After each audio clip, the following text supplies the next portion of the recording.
Terungkap kronologi lengkap peristiwa pengeroyokan yang menewaskan 2 debt collector atau mata elang di Kalibata Pancoran, Jakarta Selatan pada Kamis 11 Desember lalu. Dalam perkembangan terbarunya, polisi kini menetapkan 6 anggota Polri sebagai tersangka pengeroyokan. Adapun identitas ke-6 pengeroyok 2 mata elang hingga tewas itu yakni berinisial JLA, RGW, IAB, IAM, BN, dan AN. Peristiwa ini bermula ketika pukul 15.45 waktu Indonesia Barat, di mana 2 mata elang menghentikan seorang pengemudi sepeda motor di Jalan Raya Kalibata Pancoran, Jakarta Selatan. Ternyata yang diberhentikan kendaraannya dipakai oleh anggota Satuan Pelayanan Markas Mabes Polri. Melihat hal itu, 5 orang dari sebuah mobil yang berada di belakang pemotor turun untuk membantu pengendara motor tersebut. Berdasarkan kesaksian warga, kelima orang itu memukuli 2 pria tersebut dan menyeret mereka ke pinggir jalan. Karopenmas Polda Metro Jaya Brigjen Trunoyudo menuturkan pihaknya kemudian mendapat informasi terjadi pengeroyokan di Kalibata. Sekitar pukul 16 waktu Indonesia Barat, personel Polsek Pancoran tiba di lokasi dan menemukan kedua korban dalam kondisi terluka parah. Salah satu korban telah tewas di tempat, yakni berinisial MET 41 tahun, sedangkan korban lain mengalami luka serius berinisial NAT 32 tahun. Tak berselang lama, NAT dinyatakan meninggal dunia di Rumah Sakit Budi Asih, Jakarta Timur. Peristiwa itu kemudian dilaporkan ke Polda Metro Jaya pukul 20:11 waktu Indonesia Barat. Kematian mata elang memicu kemarahan rekan-rekannya yang kemudian meluapkan amarah dengan merusak serta membakar lapak dan kios pedagang di sekitar lokasi pengeroyokan. Polri telah melakukan langkah-langkah intensif selama 1 kali 24 jam, termasuk olah TKP, pemeriksaan 12 saksi, pengamanan lokasi, dan pendampingan keluarga korban. Kerusakan fasilitas yang tercatat mencakup 4 mobil, 7 sepeda motor, 14 lapak pedagang, 2 kios terbakar atau rusak berat, serta 2 rumah warga mengalami kerusakan kaca. Berdasarkan penyelidikan awal, polisi menangkap 6 orang sebagai terduga pelaku pengeroyokan yang merupakan anggota polisi.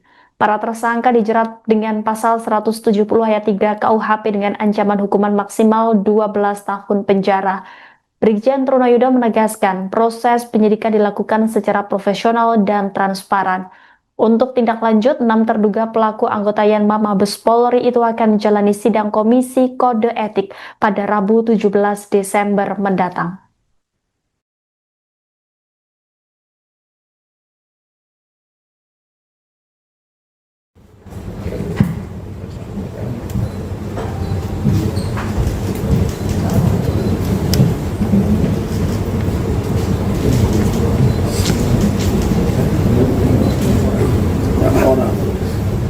Bang Dika.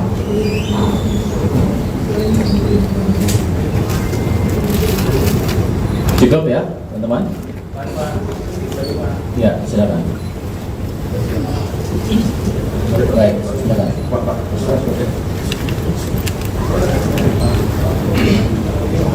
Ini para tersangka. Didapatkan hasil bahwa telah ditetapkan 6 orang anggota Polri. Di sini adalah anggota pada Satuan Pelayanan Markas di Mabes Polri sebagai terduga pelanggar atas nama Brigadir IAM, Bribda JLA, Bribda RGW, Bribda IAB, Bribda BN, Bribda AM, berdasarkan alat bukti yang telah didapat terhadap 6 terduga pelanggar telah cukup bukti melakukan dugaan pelanggaran kode etik profesi Polri. Berdasarkan pasal 17 ayat 3 Perpol nomor 7 tahun 2022 tentang kode etik profesi dan Komisi Kode Etik Polri, perbuatan yang dilakukan dengan sengaja dan terdapat kepentingan pribadi dan atau pihak lain dan berdampak terhadap masyarakat, institusi dan atau negara yang menimbulkan akibat hukum, maka terhadap perbuatan 6 terduga pelanggar masuk dalam kategori pelanggaran berat.